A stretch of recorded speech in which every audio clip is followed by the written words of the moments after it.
of them are in 22% of them are in camps. In Kenya in particular, there are around 770,000 refugees. Of those, 258,000 are in Kakuma camp and Kalobeyei settlement. And from those, only 1,124 are either repatriated or returned in their original countries or resettled to a third country like the US or countries in Europe. So just to give you a bit of a scale, there's more refugees being born in the camps than those getting a durable solution such as repatriation and resettlement. There's also no meaningful integration in Kenya, really. Urban refugees don't have access to their political, social, and economic rights. In the camp itself, there's a very difficult living conditions. There's poor employment. So as of 2019, 50% of working-aged refugees and 30 in Kakuma and 39% in Kalobeyei are of working age. And of those, 80% in Kakuma and 59% in Kalobeyei are outside the labor force. There's also financial hardship. So, for example, the rations that are provided to refugees in terms of food in kind, it only covers 40% of their energy basket per month. And the cash assistance given to Kalobeyei refugees, it reduced from the peak of 2,000 shillings per person per month, which is still not a lot. And now it's 1,050 shillings per person per month. And because of this, many refugees are indebted. So a common strategy is that they will owe the shops in these camps for their food, and then they will pay it back when they receive their money. But of course, they borrow more than they receive. So they're always indebted. There's also inadequate public services like schools and hospitals. There's no tertiary education institution in the refugee camps, and there's high inequality. So a very stark example of this is that salaries of refugees are capped at around 10 to 15,000 shillings per month. So you've got a case where in hospitals in the refugee camps, there's a Kenyan doctor doing the same job as a refugee doctor, but the Kenyan doctor is paid the normal amount, or I believe around 50 to even 100,000 shillings per month, and the refugee doctor doing the same job will only earn around 15,000 shillings per month. And this is the government policy in Kenya.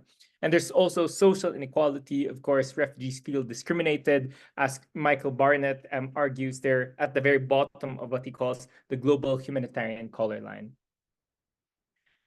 So what drives my research? Number one, in response to the lack of durable solutions for refugees, there's now a shift from a humanitarian short-term response to a market-oriented development approach. This is manifested at the highest level through what's called the Global Compact for Refugees, which is an agreement between UNHCR, donor countries, host countries, and other NGO partners and other stakeholders, where they're saying that we need to have a longer-term development solution for refugees so that we can capture the economic benefits of hosting refugees. In Kenya specifically, this is seen through what's called the Kalobeyei Integrated Socio-economic Development Plan, or the KISEDP. From 2018 to 2027, KISEDP, which is led by the Kenyan government in partnership with UNHCR and other agencies, is going to invest $825 million towards market-based solutions that promotes self-reliance for refugees. However, similar efforts elsewhere have led to poor results. So, for example, the Global Compact for Refugees is also implemented in Jordan, and they have programs such as special economic zones for refugees or formalizing refugee entrepreneurship. But evaluations of these programs have suggested that they have not led to the expected benefits or outcomes. So, number two, because of this market-oriented shift in responding to refugees, scholars have criticized this, and there's now critical scholars who see the increasing marketization of refugee camps as something that transforms camps into a capitalist frontier that leads to neoliberal neglect. And I will explain this a little bit more later, but in a nutshell, because of the shift, critical scholars are now saying, this is not a good thing. And finally, I want to conduct research on refugee camps that take refugee agency seriously. A lot of scholarship in refugee studies do not really take refugees seriously. They see refugees as either instrumental, refugees can contribute to the economic development of the host country. So their value is on their contribution, or otherwise victimized or vulnerable, right? And not just in the traditional sense of, refugees are victims, but even the critical scholars are saying, refugees are being exploited by the market. But then where's the refugee agency in that? And I will explain more about this later. But this is what drives my research. Basically, I want to understand, how do markets shape refugee self-reliance? And how can we understand this in a way that takes refugee agency seriously? So now onto my literature review, very brief. Let's talk about markets. So markets can be understood as a form of human interaction through which people exchange goods and services, but not just any exchange, because giving a gift can also is also an exchange of goods and service. Scholars argue that markets can be understood by the rules or the institutions that define it, and institutions we can understand as the rules of the game that govern human interaction. So in the context of the market, some of these rules include property rights or private property, labor regulations or norms, credit mechanisms. It's important to note that these rules or institutions that govern the market isn't only the formal rules like laws and policies, but it also includes informal, such as culture, norms. And as you can see here, this is the criteria. This is the proposed criteria by Rosenbaum of what a market is. So a market needs to be voluntary. The goods and services exchange need to be specific. The exchange needs to be regular, and it needs to be competitive. So otherwise, if it doesn't meet that criteria, it's another form of exchange, like gift giving. Now, the mainstream view of the market is that there is an ideal typical market, which serves as the standard where other markets can be measured. In other words, for the mainstream view, the ideal market is one that is 100% voluntary, 100% specific, 100% competitive. And they argue that, markets, especially the ideal markets, are there so that they can coordinate society more efficiently. So markets make exchange better, make exchange faster, and lead to economic growth, right? This is the mainstream view in economics in particular. But the heterodox or the critical view says the ideal typical market does not exist in real life. What they say is that all markets in all societies are not, there's no market that is 100% voluntary or that is 100% competitive, right? You can think about even labor markets, for example. Scholars have questioned, are labor markets voluntary? Can you withdraw your labor voluntarily? A lot of scholars argue that no, it's not really voluntary, because people who withdraw their who do not participate in the labor market, they can't earn and they can't feed themselves. So there's a question there of voluntarity, right? Or think about like monopolies or markets that are dominated by big players. It's not 100% competitive. So this ideal typical market does not exist in real life.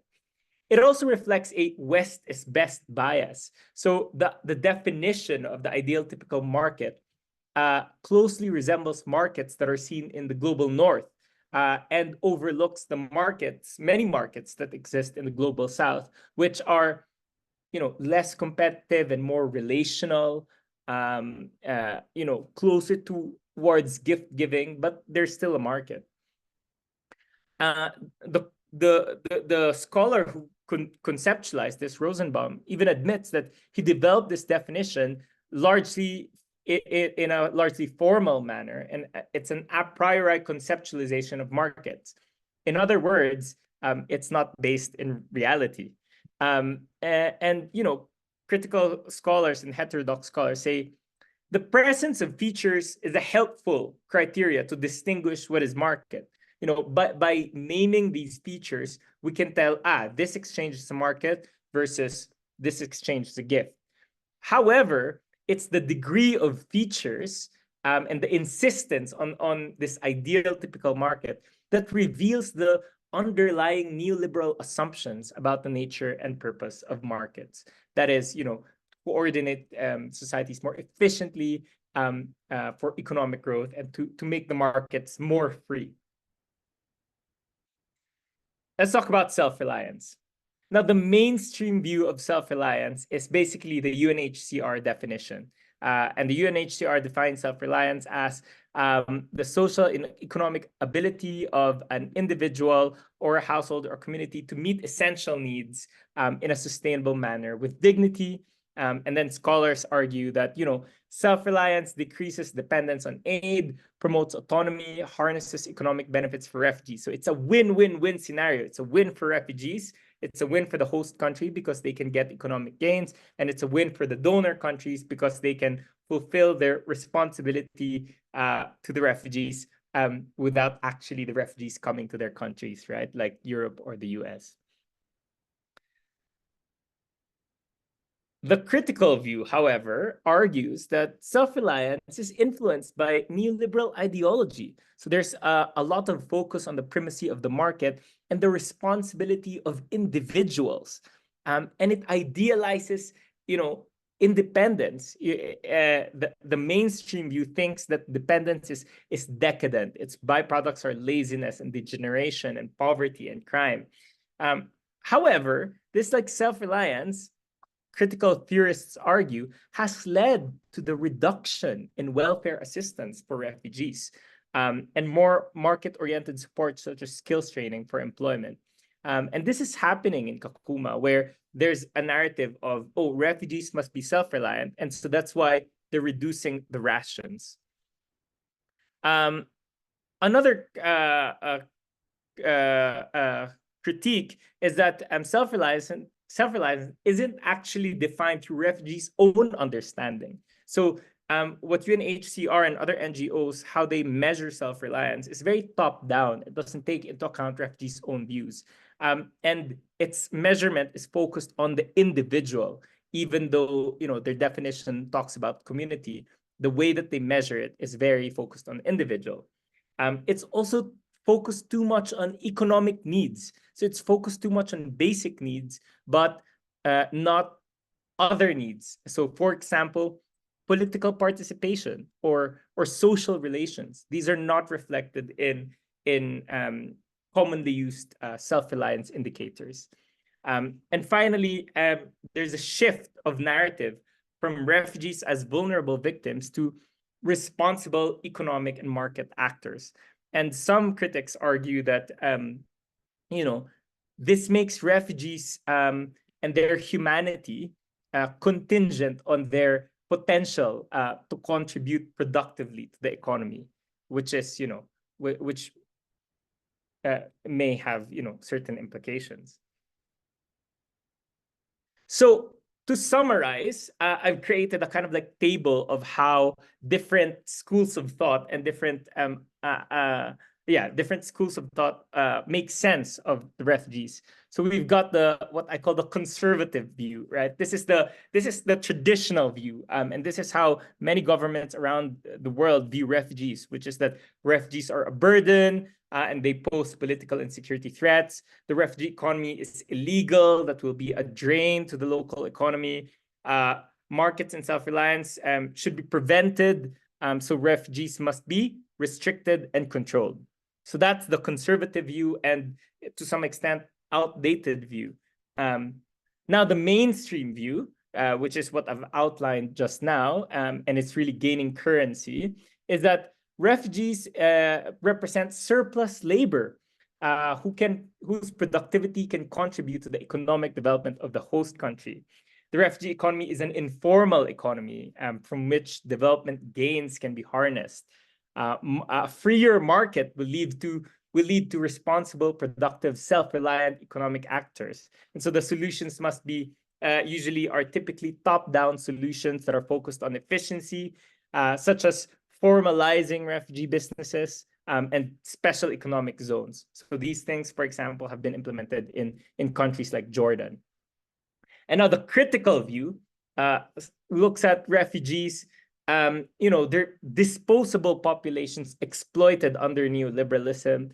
The refugee economy is a destitution economy where multinational corporations extract value from refugees through their grinding labor of living in poverty. So for the critical view, the marketization of the camp reveals the neoliberal neglect underneath this concept of self-reliance. So it's being used to reduce the rations of refugees. It's being used to make refugees responsible for their own welfare instead of the responsibility of the host state and other countries. So the solution, for example, is camp abolition. And this is inspired by the abolitionist logic, mainly from the United States, the slavery abolition and now prison abolition. And what they mean is, not quite literally abolish the camps, but, change the longer term stuff outside the camps to prevent encampment in the first place. But they're calling it camp abolition. So these are the kind of like the three schools of thought in refugee studies.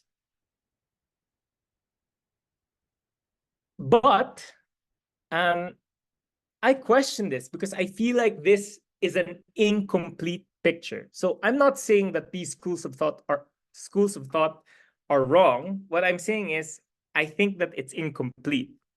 Firstly, because markets have different forms and are socially embedded. And we already know this. A lot of scholars in the past have previously shown this. Particularly with a critical view, they're saying that the increased marketization of camps represent, the making of capitalist frontiers. But actually, markets are found in virtually all camps, even at the camp's earliest stages. So Kakuma refugee camp was established in 1992. And as early as that time, there were already markets in those camps. And they've seen this in other camps in the world. So for example, in Uganda, even like newly established camps, markets emerged there very quickly. In Kakuma, the markets predate happened before this shift towards a more market-oriented development approach. So before the UN and these governments got the idea of a market-oriented approach to refugee camps, there were already 2,000 businesses in Kakuma. And we also know that refugees are already self-reliant to some extent. Refugees rely on their social networks such as family, friends, and their kin. So for me, it doesn't make sense. This mainstream view, but also this critical view, doesn't give the full picture. So I want to ask, what's really going on? And so in trying to figure this out, I want to look at markets, right? But markets seem a bit of a vague concept. I want to make markets more concrete. So if I want to look at markets more concretely, I am going to have to look at value chains and productive networks or reproductive networks. So in a nutshell, this is kind of like the definition on the table there, the definition of value chains and reproductive networks. So basically, value chains are just the sequence of productive activities leading to and supporting end use. So if you think about, a car, there's a value chain behind the production of a car. There's a value chain behind the production of rice, right? And so, and production network goes beyond the immediate value chain to incorporate other kind of relationship that contributes to that. Now, the mainstream view of value chains and productive networks is that, these establishing backward and forward linkages lead to economic development. So, if you're able to connect the chains in a better way, it leads to economic development. So in a nutshell, if you import less and produce more of the things that you need along that value chain, then it will lead to economic development. Integration and inclusion to global value chains provides jobs to surplus labor. And this is the whole logic behind business process outsourcing, right? So multinational companies in places like the US or Europe, some of their processes, they outsource to places like Kenya, because it's cheaper for them, so it's a win for them, but B, because it provides job opportunities for surplus labor in places like Kenya. So it's a win for Kenya as well. So it's a win-win. And so for the mainstream view, value chains are a catalyst for development. Now, the critical view says, firstly, there's invisible and unpaid labor and care work that goes on to these value chains and productive networks. So that's why the in productive networks is enclosed, because actually what critical scholars are arguing is that it's more like reproductive networks.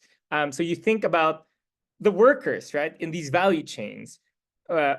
Somebody has to give birth to these workers. Somebody has to to raise children who then become workers in the future. When people become adults and have families, somebody has to take care of the family, etc. So there's a lot of unpaid labor and care work that goes into basically sustaining the workers. Critics also say that actually inclusion and integration to global value chains isn't always positive. There can be adverse integration where laborers in the global south in particular are exploited by multinational companies. So, think of your sweatshop factories and manufacturers in the global south.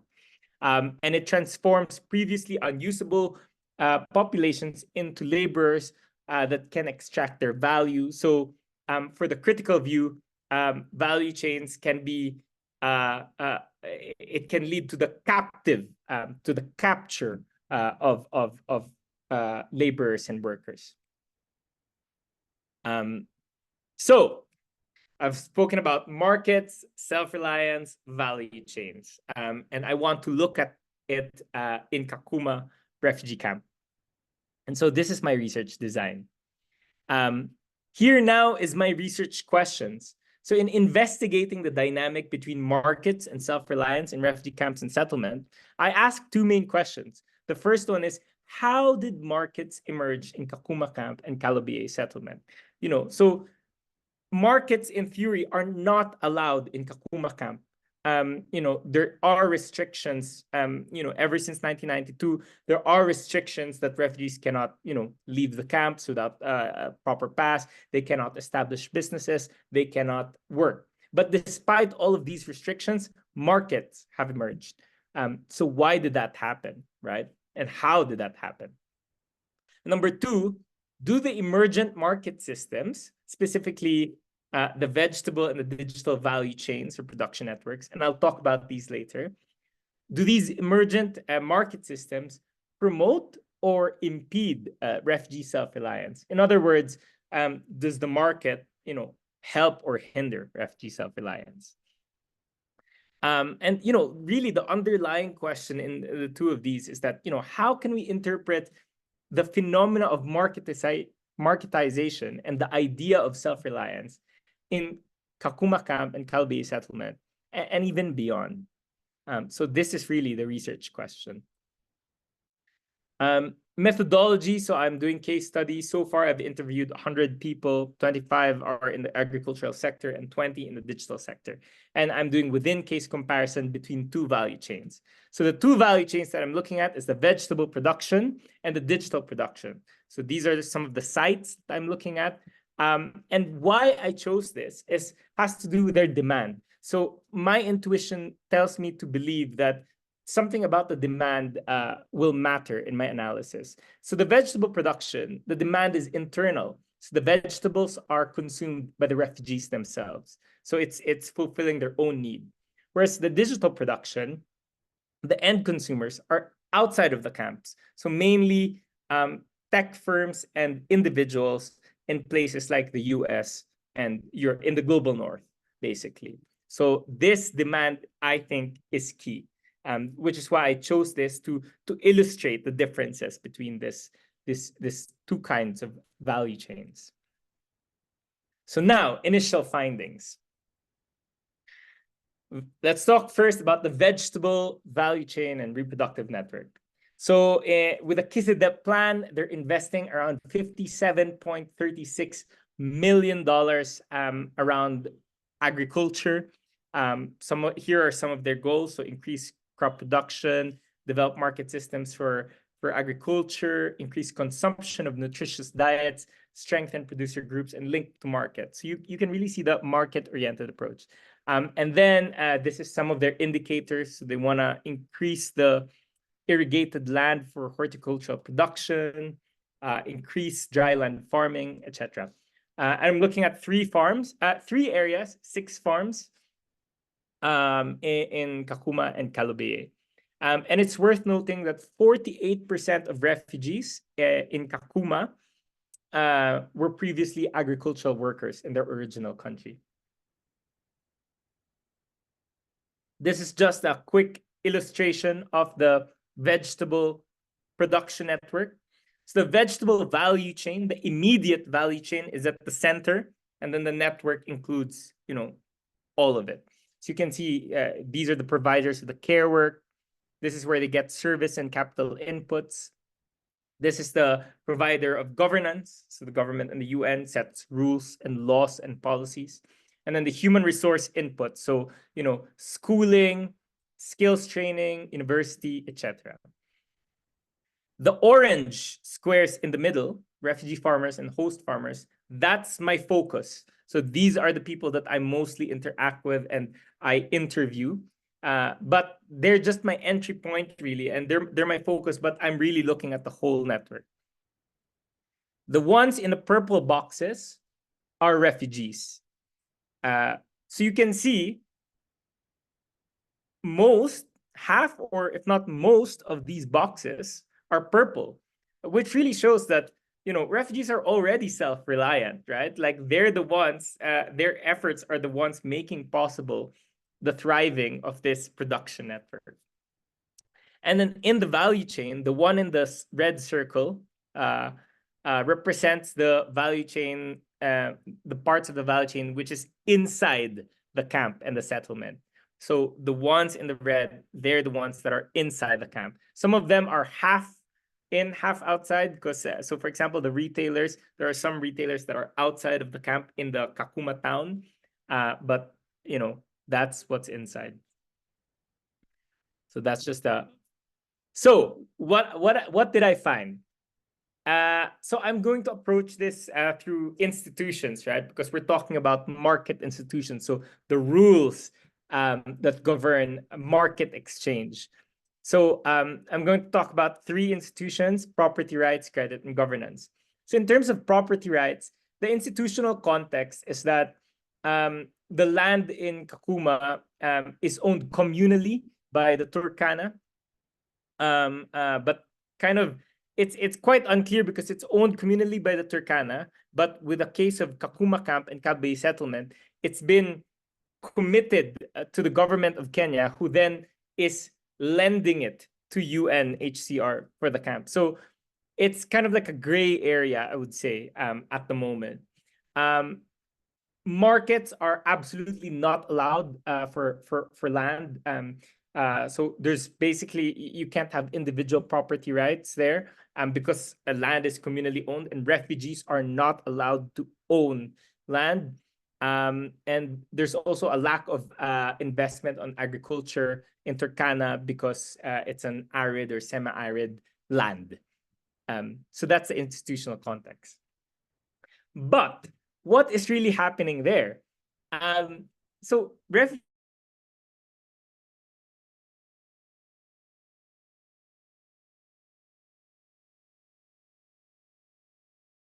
ownership. I wouldn't call it ownership because it's something else. It's a different kind of tenure than kind of like outright ownership. But there is property. There is some kind of property rights in Kakuma, and refugees are buying and selling land in secret, and host farmers as well are buying and selling land in secret. So there's a kind of a shift from communal property rights to individual ownership.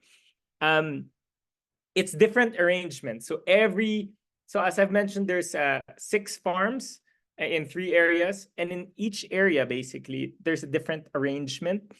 So usually it's an arrangement between the refugees and the host community. Like you use this in exchange for paying or whatever. But in some areas where arrangement has been left to individuals, so individual refugee will arrange with an individual host community member. So in this particular area, it's quite arbitrary. The property rights is arbitrary, and it has led to conflict. Whereas in another area, there's a collective agreement between the refugees and the host community, so everyone knows what the rule is, and so there's no conflict there. So yeah, it's very interesting. Credit. So what's the institutional context? So refugees cannot really access credit in formal places like banks because they don't have IDs. They're not registered, etc. Although there is a growing financial sector in Kakuma, including microfinance. So this is now being addressed. But what is really happening, again, because refugees are excluded in the credit market, and they don't really trust financial institutions like banks. So they'd rather borrow money from friends or relatives, or they organize themselves into savings and loans associations. So they contribute. So in one group or one association, let's say they have 20 members, all of the members contribute to a pot, and then they can borrow from that pot as long as they keep contributing. With banks, also some banks, you can borrow, but you have to deposit a certain amount of money first. And a lot of refugees, they don't have that money to deposit in the first place. So basically, instead of accessing formal credit, they're relying on this informal credit within their network. And then governance, the institutional context is that they're mobilized by NGOs. NGOs have organized these refugee committees, etc. There's also Turkana elders to kind of like help with the management. And I forgot to add here, obviously, there's law. There's Kenya law. There's Kenya criminal law. There's a Kenyan law. However, what's really happening is that basically refugee committees and host committees with their elders are the ones making decisions, and they dispute. They act as dispute resolution mechanism. So instead of, I don't know, taking people to court, which is the formal way, right? They just settle the disputes amongst themselves. So initial findings again. The vegetable farming is a good source of income for refugees. So they can earn up to 60,000 per harvest season of 100 to 200 squares. And 100 to 200 squares is like a 1 by 1 meter or 2 by 2 meters square. And that's what most refugees have. They have around 100 to 200 squares of vegetable plots.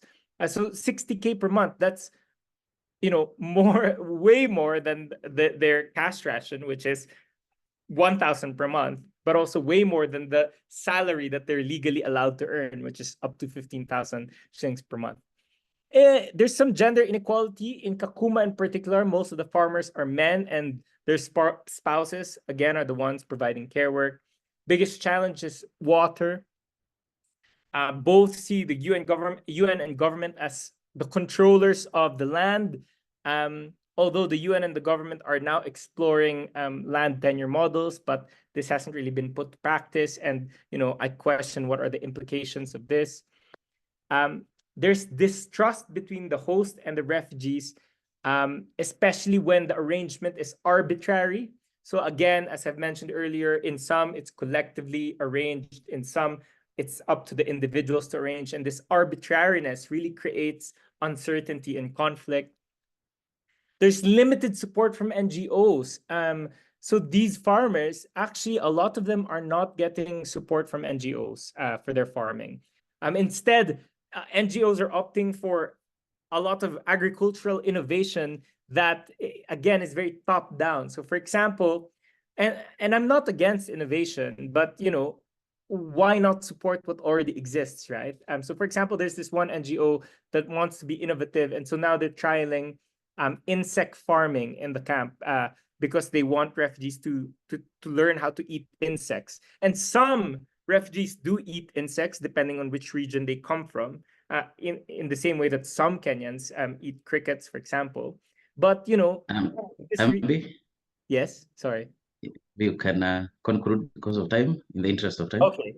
If you give me 10 minutes, I'm really sorry.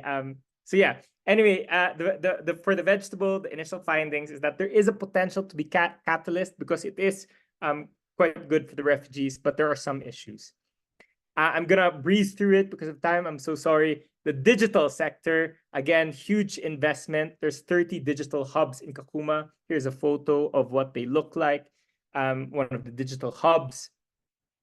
This is the map of the value chain and the production network of the digital. As you can see, it's much smaller because a lot of those involved at the very top of the chain are outside, so tech firms and individual clients from places like the US and Europe.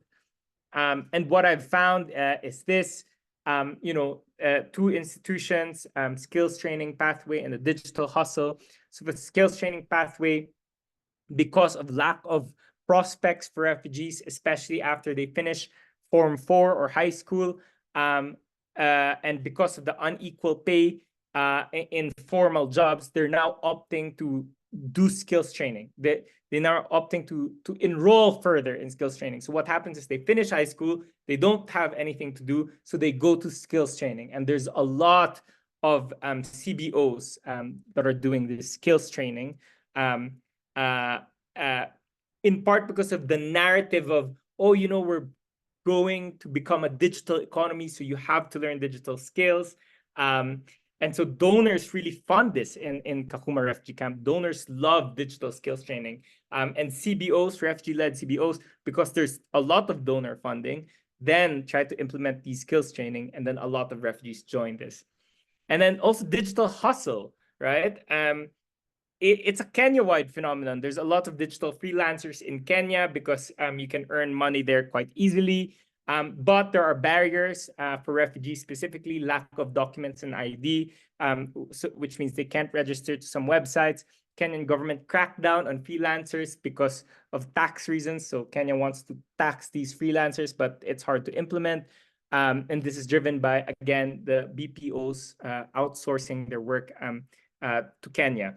It's worth noting that in Kenya, 83% of employment is informal, and 35,000 workers are in the gig economy.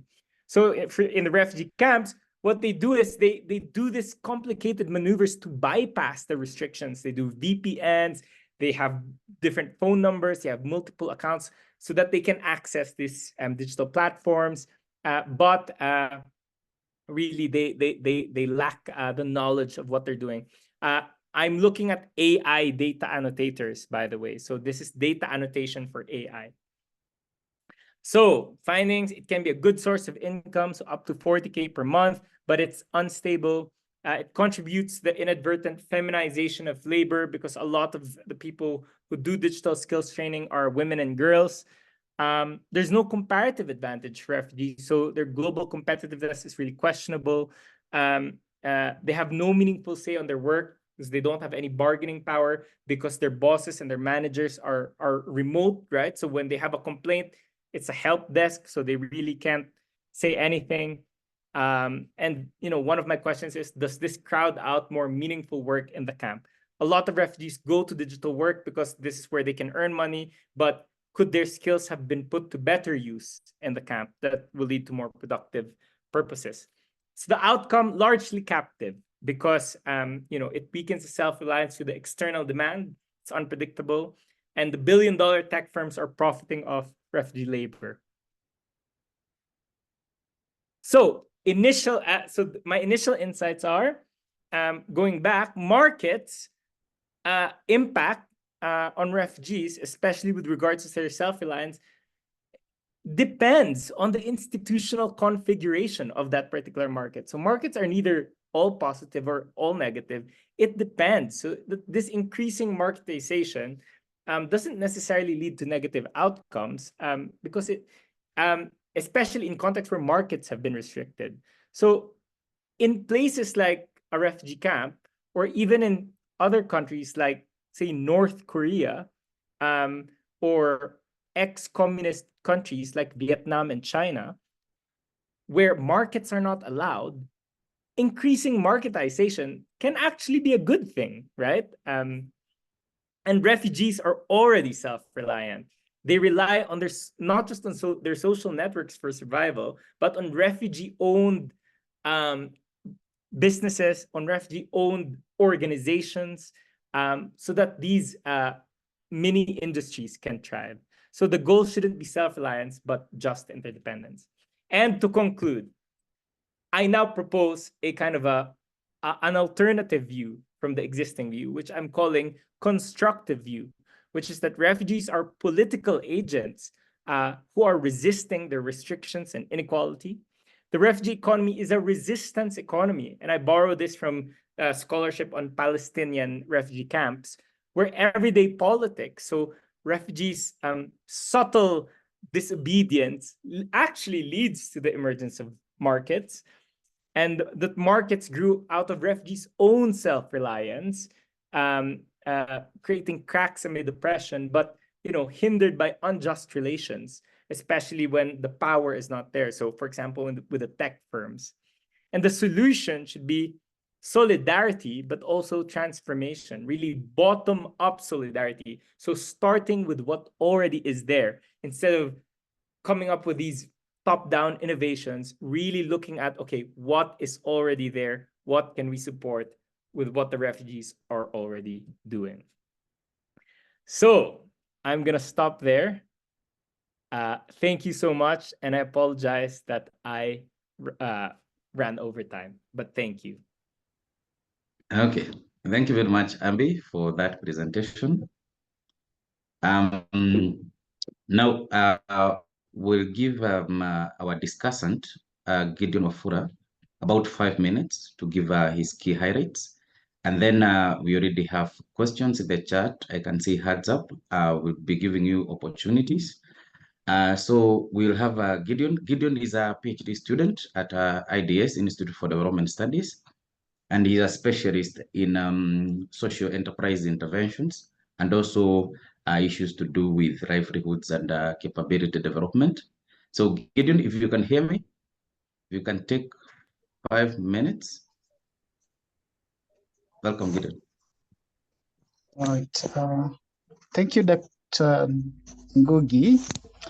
I didn't have the privilege of interacting with what Arbie has presented. So the only advantage I'll have is the allocated time to react.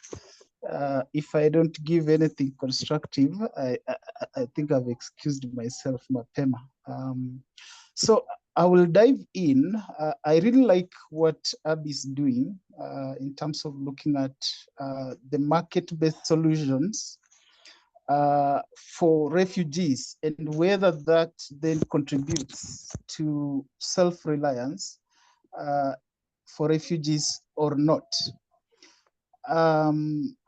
His two questions. One is, how did the markets emerge? And then the second one is how the emerging value chains could be contributing to self-reliance. Listening to what he has presented, this issue of how did the markets emerge, my question would be, does literature not cover this enough? Is there not enough literature that kind of describes how markets emerge in refugee camps? And are we talking about formal markets or informal markets? I know he mentioned the conventional market, the perfect market, and largely it's characterized as the formal market. But informally, I think there is a lot that happens, and there is a lot that can be exposed around that. My only question was linking the two things, the market-based solution and self-reliance. Arbie does well, but I think he makes a lot of normative judgments, which might lead to some people accusing him of bias already. So he does not set out for us how he proposes to measure self-reliance. He seems to suggest that what is being done is inadequate, but he doesn't propose a strong way of looking at self-reliance that we can then look at. Now, and this relates to his critique of the two schools of thought. I think there was the critical view and the neoliberal view. Yeah. So my question would be, I don't know, what's your view then? Now that you have criticized both those two views, then what's your standpoint? You don't seem to say it, but from your presentation, you seem to be leaning towards the critical view. So I think somehow you need to explain to us why you want to lean towards that. Because I think that came out strongly. You seem to be more positive when presenting the critical view than the other, what you called conservative view or such like a thing. Now, this market-based solution, I know there is a lot of discussion even on the internet, and it largely in the beginning it was largely promoting employment skills and such like things, and employability of refugees, and then of course the trading component. And you seem to criticize the focus on digitalization, the digital economy, and the vegetables value chains. So my question is, looking at the reality of refugees, what value chains would you think are best suited? Because you seem to critique that, that NGOs are focusing on that. Have you looked at probably the studies they did that probably led to their choosing those value chains and kind of sticking to those value chains as opposed to others? Then looking at the Kakuma setup, and then the community and the general characteristics of the area, being an asphalt area, the community around being pastoralists, they have their own natural resource competition and such like things. You mentioned something that refugees are not enjoying political and economic rights, but you are not clear on what rights they need to enjoy, and reflecting on that vis-a-vis the rights of the locals or the host community. So how do you deal with the idea that you think the refugees have these rights? So where do those rights end vis-a-vis the rights of the local community, considering that in the local community itself, there are a lot of conflicts around the issues of resources and all that. My final comment will be on measuring self-reliance. I know you have figures like 60,000 there.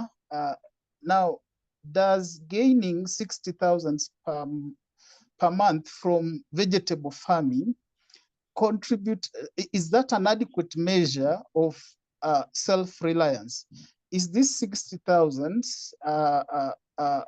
value of goods produced or profits that then can be relied upon to be able to measure self-reliance? I think if you look at something like the Sustainable Livelihoods Framework and some of the things it offers in terms of what you can measure to consider a livelihood as being sustainable or not. So what should change for these people that are in refugees for us to be able to say that their livelihoods are sustainable or not? So generally, this is an exciting paper. It's an exciting research area.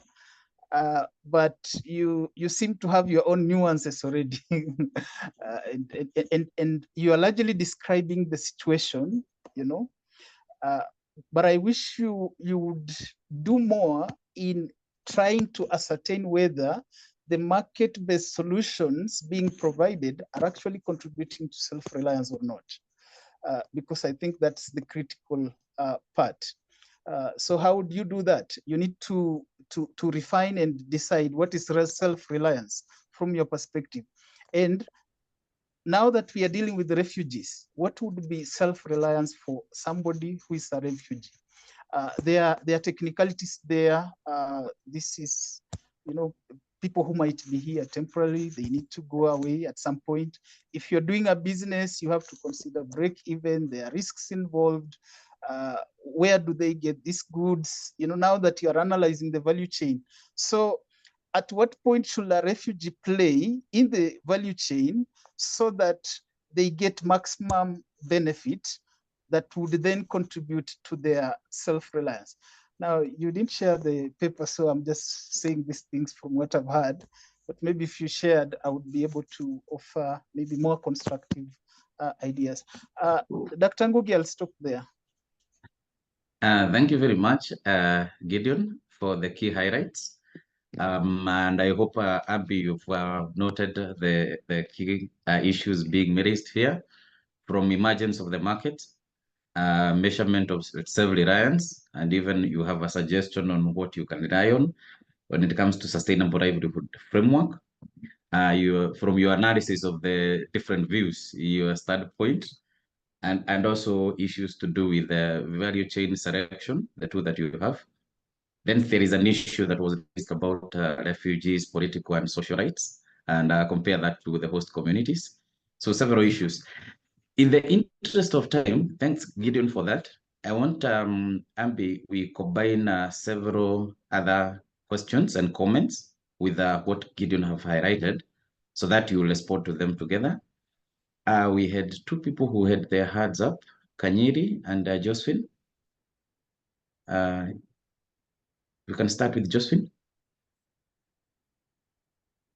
And we'll also come to the chat. We have several comments. Josephine, go ahead. Thank you.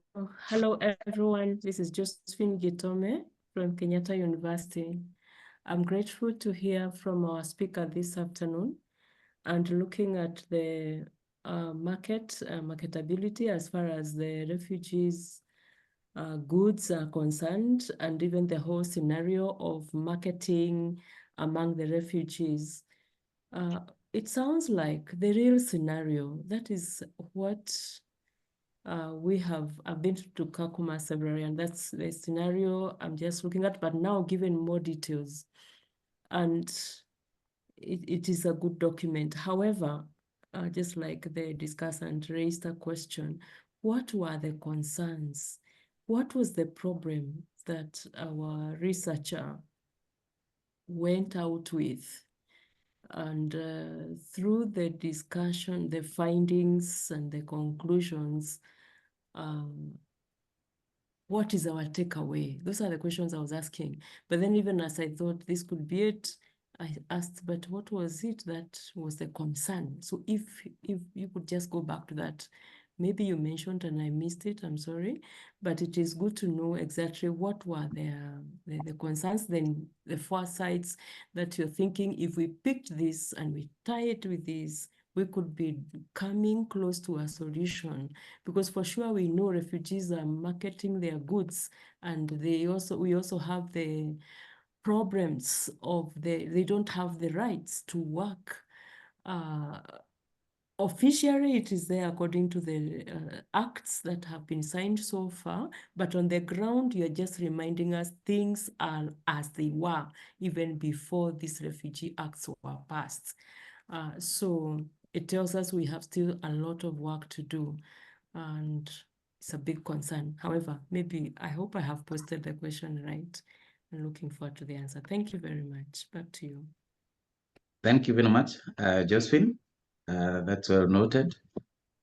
We have several questions in the chat that I want to raise.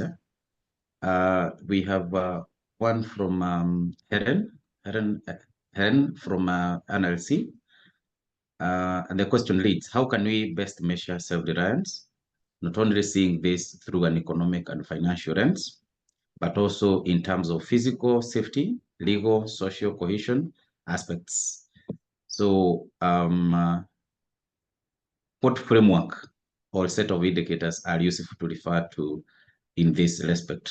Hope, Arbie, you've noted that. Then we have two questions from Kanyeri, and he indicates that this is an exploratory qualitative study that seeks to understand how lived experiences of refugees. I like it. How did you deal with your possible researcher bias as a researcher? And how did you deal with the possible ethical issues in the course of your research? Then there is the second question, what is the alignment of your central issue or research problem with methodology, findings, conclusions, and implications? Then we have a comment here from someone, and he's saying that considering the vulnerability of the camp inhabitants, the survival instinct, I feel like the only limit to the economic duress is just doing what is possible to survive. That is, economic development in the camp is different from economic development in developed countries. So it's a long comment. In the interest of time, I hope you have understood his concern. I read it. Yeah. Good. And then from Herbert, he's saying very interesting findings regarding access to credit as a barrier to the development of the markets among the refugees. I wonder if the host community, I wonder if the onset of digital loans provided by many telcos in Kenya today are used among the refugee community. Hope you've gotten that. Then there is Helen also. I've read also that. I've read it. Good. Yes. So you can take maybe some few minutes. Sure. We are running out of time. Yeah. Because some questions are similar. Just see how you can summarize that maybe. Sure. Yeah. And we are coming to the second chance when we'll ask people for their questions again. So keep either typing in the chat or just lift your hand. We'll give you an opportunity. Arbie, go ahead. Great. Thank you so much for your great questions. Gideon, honestly, thank you. Thank you for these very helpful and very, pointed questions that I really appreciate. And this is what it's for, right? This is my first time, actually. This is my first time presenting my work. So thank you very much, everyone. Okay, I'll take the questions one by one. How did markets emerge? Are there literature on this, formal and informal markets? Yes. So in my work, I drew a lot of I draw from a lot of literature on market emergence, especially in contexts where there's no market before. So as I've kind of like hinted earlier, in previously socialist or communist countries, and in even pre-colonial countries, right? Like where pre-colonial societies have markets already. And so I draw upon this to really argue that markets are political. I wasn't able to show the slide earlier, but markets are socially embedded and they're political. So, the mainstream view says that, markets need to be free and voluntary and etc. and these ideal typical markets, versus the critical view that is, markets are bad. Basically, I'm proposing an alternative view, which is that markets are neither good nor bad. They're just socially embedded within our society. We are the markets. People are markets. And whether or not it can lead to a good or negative outcome depends on the rules that govern the markets, the institutions that govern the markets. So, in the refugee camps, it's largely informal markets. But, again, I question this dichotomy of formal and informal. Because They are, for all intents and purposes, the markets in the camp.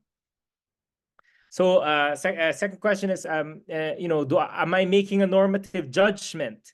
Yes, I am making a normative judgment. So my approach to this research is a constructivist. So I'm not a positivist. I'm not, an economist that does randomized control trials or, looking at the data. Which is, a valid and one way of doing research. But my approach is a constructivist, where I question the underlying concepts in our world, right? I question the concept of market. I question the concept of self-reliance. And through questioning this, I try to shed a light on what is happening in the refugee camps, but also give us an alternative way of thinking about these problems. How would you propose to measure self-reliance? And I think this is a great question, because I did kind of like hint of whether or not the specific value chains contribute to self-reliance. And then Gideon was like, well, how do you know? How do you measure it? Great question. I think, yeah, I mean, you're right. I didn't show it. And also there's questions on self-reliance on the chat.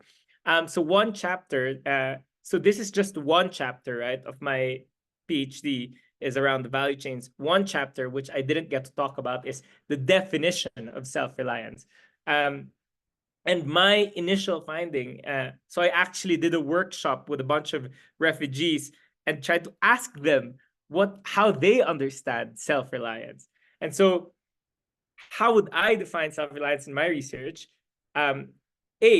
Firstly, ask refugees themselves. So let refugees define self-reliance rather than a top-down definition coming from UN or other agencies.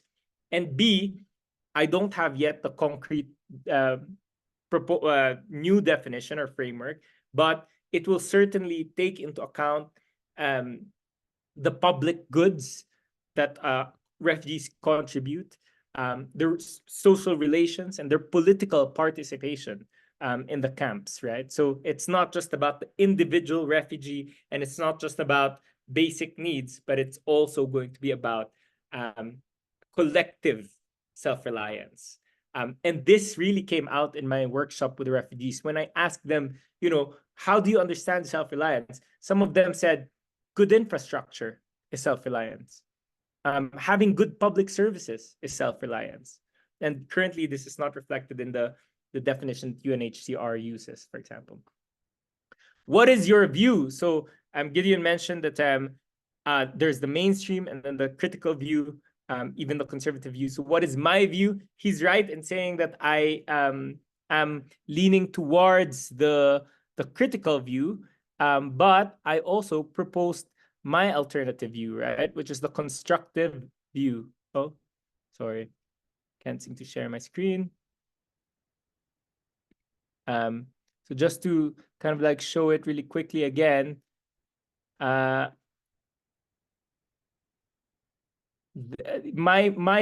proposed view is the one on the green column, which I'm calling a constructive view. It basically in the beginning I said I think that the picture is incomplete, and so now I'm adding another piece of the puzzle, right, to make the picture more complete. So I'm not saying that all the other views are wrong. I'm saying it's incomplete. So this is, my view. And you can see at the very bottom, there's a solution. So somebody asked, what is the solution then for this? And really what I emphasize is the bottom-up aspect, right? It's about the solidarity and the transformation. It's about a bottom-up approach rather than top-down, rather than, UN and other organizations coming in and imposing what they want on the refugees. Let's look at what the refugees are already doing and support that. So it's bottom-up. And also transformation. So what I mean by this is structural transformation. So, allowing refugees to work, allowing refugees to have their property rights, etc. So this is what I mean. And this is my view. I'm going to stop.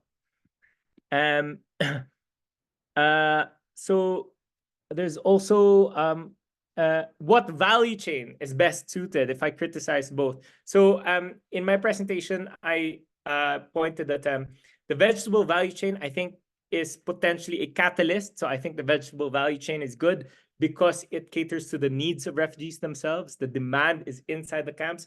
They produce vegetables, they eat vegetables, they become healthier in the process. The digital, it caters to outside, and it doesn't really contribute much to the refugees apart from the money that they gain, and it can be unpredictable. So I think more of those, right? More of the vegetable chain, and basically more of what refugees themselves demand and what is currently there. So again, going back to this point of start with what you have, right? With the digital sector, and as I've mentioned, it's looking into the AI data annotators. It's so far removed from the realities of refugees. So in what I'm looking at, refugees are looking at data that is being fed to self-driving cars in California. So you've got refugees staring at the computer screen, labeling an image, right? Labeling an image of a street that says, oh, this is a pedestrian, this is a stop sign, this is a whatever. So that this image can then be fed to AI that can then tell a Tesla being driven by a Californian, how to be self-driving. And I ask refugees, do you understand what you're doing? Like, do you know how it's being used? And they say no. I'm just here to label the image. It's so far removed from the reality of refugees. Another image that they're labeling is it's to train automated garbage trucks in the US. In the US, garbage trucks using AI can sort out which one is recycled and which one is non-recyclable or whatever. And so you've got refugees in the camps labeling photos of garbage from America, and they're labeling this is recyclable, this is not. So that it's so bizarre because it's so far removed from the reality of refugees. And so I would say that this value chain is largely captive. It's not a good value chain. Why did these value chains, why were these chosen? For the vegetables, it emerged organically. Refugees are mostly farmers from farmer background. They found land in Kakuma and they started farming. With the digital, as mentioned, a lot of NGOs believe this digital skills training. There's a narrative that, we have to be in the digital economy, blah, blah, blah. And so that's why they're choosing this. And I think there's something in there, right? Refugees not having rights, economic and social rights. Yes, so they, as I've mentioned, they don't have a right to work, right to establish their own businesses. And as one of the commenters mentioned, this is now law, but in practice, it's not being implemented. So this is true in Kakuma. They are entitled to rights, but they can't access these rights. Without a pass, they should have a right to move, really, but they can't. They have to apply using these bureaucratic procedures that are very difficult, and it hinders their own business because they have suppliers outside of the camps. The host, you're absolutely right. I think this is critical. I can't speak to this because my research focuses on refugees, but there are other scholars. So for example, Corey Rogers, University of Oxford, he's looking at the host community, the Turkana specifically in Kakuma. And this is the focus of his topic. Again, measuring self-reliance, 60K enough for the refugees to be self-reliant. Again, that is one component, the income, but I argue that's not enough of a component. There's other components. Research bias, I think this is a really good question. There's certain ways to kind of like answer this. I do think that everyone has bias. For me, what I bring is kind of like a reflexivity of my own positionality. Yes, I'm an outsider, especially coming from an institution in the global north. So I face ethical issues all the time with doing research in refugee camps. Do you help, or are you there as a researcher maintaining your distance so that you can investigate the truth, right? With my interaction with refugees, it's hard sometimes because a lot of them ask for help. So I'm there, I'm doing research. someone will get sick, someone will get into an accident, someone will be harassed by the police. They're asking, Arbie, can you give me a little bit of money because I need to go to the hospital? Can you give me a bit of money so that I can bail my motorcycle out of the police who confiscated it, etc.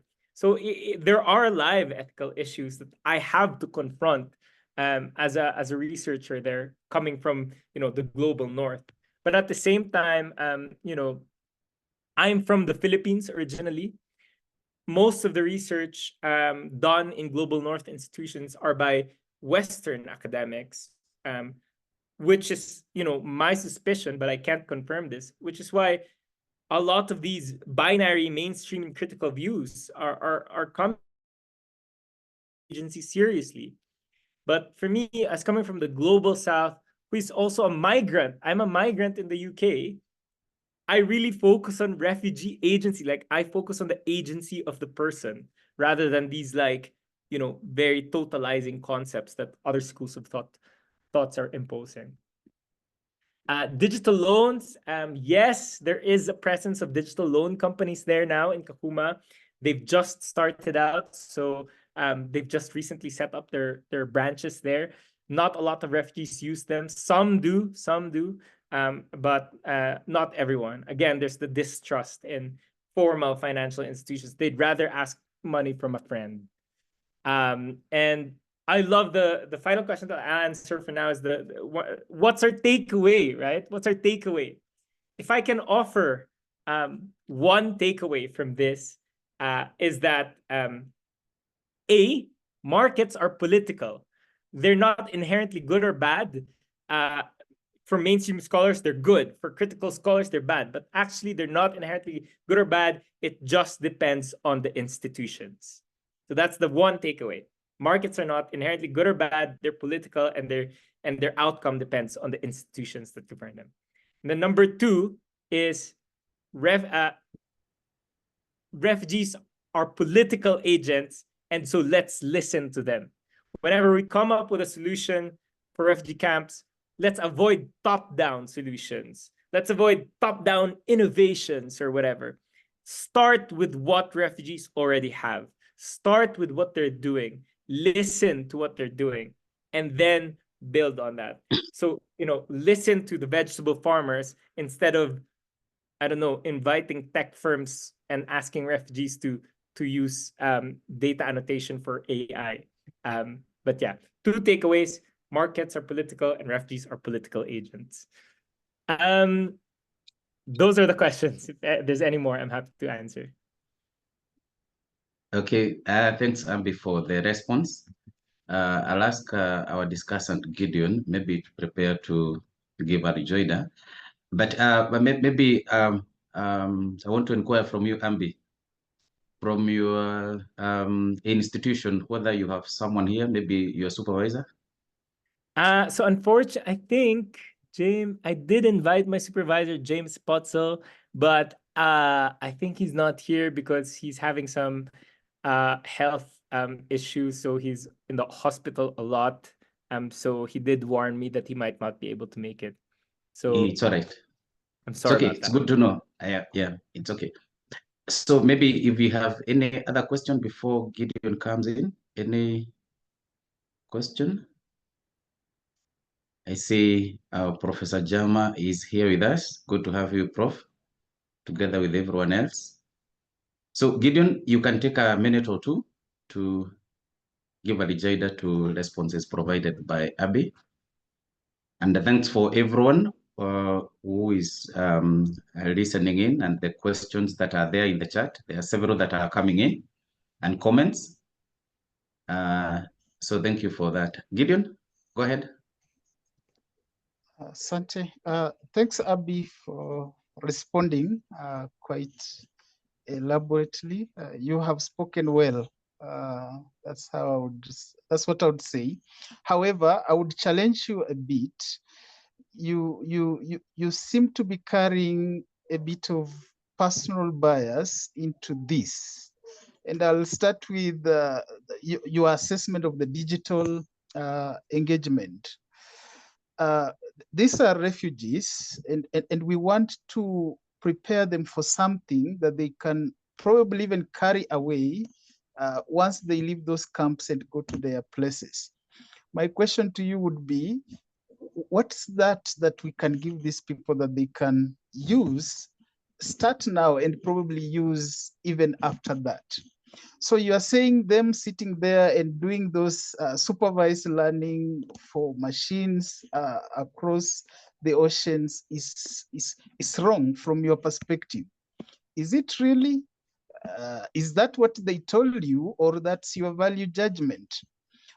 So maybe my suggestion would be you could maybe help by reducing your own value judgments, unless that came from the refugees themselves, so that then you begin to focus on what are these value chains facilitating for the refugees, as opposed to a priori judgments based on your own lived reality. So whose reality counts in these things? I think that's all I would say. Yeah, no, thanks for that. I mean, like, firstly, I want to address this kind of like issue around bias. Again, and value and judgments, right? Again, I'm a constructivist coming from a critical theory approach. So you can think of scholars around decolonization, around in the West or in the global North, scholars around anti-racism. These are critical theorists. They have their roots in kind of like Marxist theory, but not everyone is Marxist. And in this branch, in this kind of like school of thought, we are explicit, we are transparent about value judgments, because everyone has a value judgment. No single person in the world, this is what we believe anyway, is neutral. Everyone has, by virtue of what they say, what they emphasize, what they don't emphasize, or what they don't say, by virtue of what we say and what we do, it reflects our own values. And so I do have a value, and I do have a bias, as you say, in that I critique the mainstream understanding of the mainstream understanding of these concepts. And the value that I bring is around social justice, right? So it's around questioning where power lies, questioning where oppression and exploitation potentially lies, and this is where critical theorists are angled towards. Now, in terms of the value chains, I'm not saying they're wrong. This AI value chain, I'm not saying it's wrong. They provide money to the refugees. It's a good income opportunity for the refugees. What I'm saying is, and what I'm questioning, since this is just my initial findings, right, is it extracting more value than it is giving, right? So it's the refugees, of course, they have value added. They're the ones producing the data. They're digital data producers. So like the vegetable farmers who produces vegetables, refugees produce data. Absolutely, they add value. That's why the multinational companies are kind of like capturing the value, because refugees do add value. Now the question is, what value do they get? Does the camp society, does the camp community get? What value do they get out of all of this? So one rationale is, as you say, digital skills training. By teaching refugees, then they can be prepared to go on resettlement, and they can access jobs when they leave the camps, etc. In theory, that's good. In theory, I 100% agree. In reality, though, and this is something that I haven't discussed in this presentation, but I'm hoping to include in my actual thesis. In reality, the digital skills training in my case study, at least, isn't geared towards that. It's geared solely, it's geared only towards this specific platform, which I'm calling, there's two platforms that I study, and I give them a pseudonym in my presentation earlier, because I don't want to reveal the actual names. the digital skills training that's happening is for refugees how to register, how to make an account, how to register, how to then use these platforms. And I question, is that really transferable? Like the way that they use these platforms, is it really transferable? And they do digital literacy training, which I think is great, but the digital skills training is solely focused on this. And so I do question that. There is a normative judgment there. It's not black and white that it's completely wrong, but I do wonder, is it extracting more value than it is giving value to the refugees? So yeah. Okay, thanks, Arbie, for that. I think in the interest of time, there is a question that was posed about the challenges that you went through and how you handled that. And that has implication on so many things, including the results that you're reporting. So maybe in a minute, and also take the moment to give your concluding remarks. You can mention something about that. Then you give us your concluding remarks. Then we proceed from there. In a minute, Sure. please. Yes. So challenges. Maybe I can focus on lots of challenges, by the way. The usual kind of like refugees' distrust of researchers, ethical challenges around helping versus researching, trying to maintain my distance from the NGOs who work there, because I go there and people think, oh, so which NGO do you work for? And I have to emphasize, no, I'm independent. I'm here on my own. But I think something that I really struggled with is, me physically, I am Asian, and so I go there. Most people's interactions with Asians in that particular context are the Chinese workers who developed the road from Kakuma to South Sudan. They were the ones building that road. And so most people would know Chinese workers. A lot of people have worked for Chinese businessmen in that area. And so every time I step out of my guest house and go around the camps, I get shouted at like China, Chinese, blah, blah, blah. And then, borderline slurs, which is not good. But I think, on a personal level, that's been quite challenging. And it's interesting to reflect on that and reflect on, the interactions that I have with people. And I do think that qualitatively, there's a difference between, let's say, a white researcher versus someone who may be perceived as a Chinese person. And the interactions, I think, are quite different. And so I think that's something that I need to reflect on. I don't have concrete thoughts on it yet, but it is certainly a challenge. And yeah, I think those are some of the challenges. Yes. Okay, thank you very much, Arbie, for that. We want to wish you well in your doctoral work as you go on. We hope to hear from you once you finalize everything and you have a report ready. We'll be very happy to hear that. Then the next thing is that it's a doctoral journey. Reflect on all the questions, all the comments made. Now, when it's easy to do that, because you're lucky to have the participants who are here. Most of them, I can tell you, these are practitioners who have dealt with refugees. And in Kakuma and even other refugee sites like Dadaab. We have other urban refugees who live in urban areas, whether it's Nairobi, Nakuru, or Mombasa. They have a lot of information that is there that actually you can be able to learn from. And then you have researchers who have also been researching on the same area. And there is a lot of information that is available for you. So keep thinking of how to use the comments, the questions to add value to your work. And we're happy to support you in this. And thank you so much for presenting in our seminar. Because of time, I want to hand over this session back to Dr. Herbert Wamarwa for concluding remarks and maybe guidance on the next seminar that we'll be having. Welcome, Dr. Wamarwa. Thank you very much, Dr. Samuel Ngigi.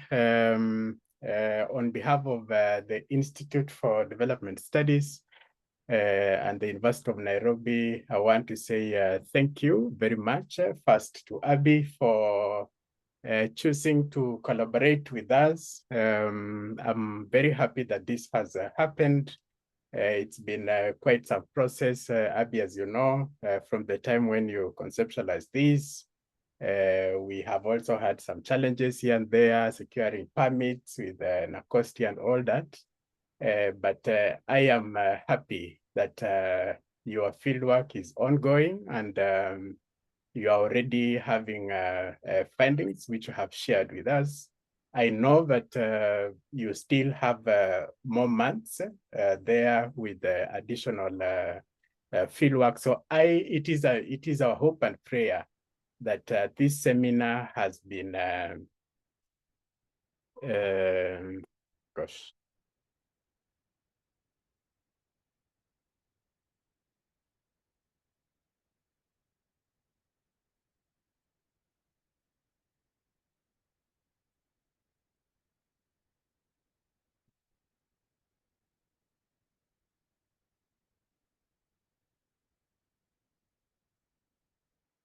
Thank you very much. Okay, Herbert, go on. We had lost you. Sorry, I lost power. Can you imagine at just that critical moment? Anyway, thank you. Good luck with the remaining process, Arbie. And thank you to Dr. Ngigi for moderating this. Thank you very much to my colleague Gideon for commenting on this. Thank you very much to my colleague Daniel, who has been working in the background to support with the IT. And to all of you that joined us today, those who were able to give some comments, we really value your presence. We will share details about our next seminar. We are still concretizing this, but it will be on Thursday because we do these seminars every week on Thursday afternoons. So we will send out the invitations. And if and when you have some time, please feel free once again to join us. We are recording this session, so I'll share it with Arbie. I've seen, I think somebody put it in the chat if you can get the recording. Yes, we are happy to share. So you can just type in the chat. You can message me directly your email address, and I am happy to share the recording. So with that, we say we bring this to a close, and thank you, and do have a good afternoon or morning or evening, wherever you are. And thank you once again, Arbie.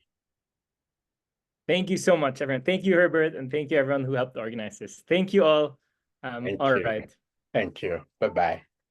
Okay. Yeah, so for those who want the seminar recording, just put in the chat. I'll harvest your email addresses and then I can share that afterwards. Bye. Okay, bye-bye.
I'm just hanging on to see if there are any more people requesting for the recordings. Then I will stop the session in the next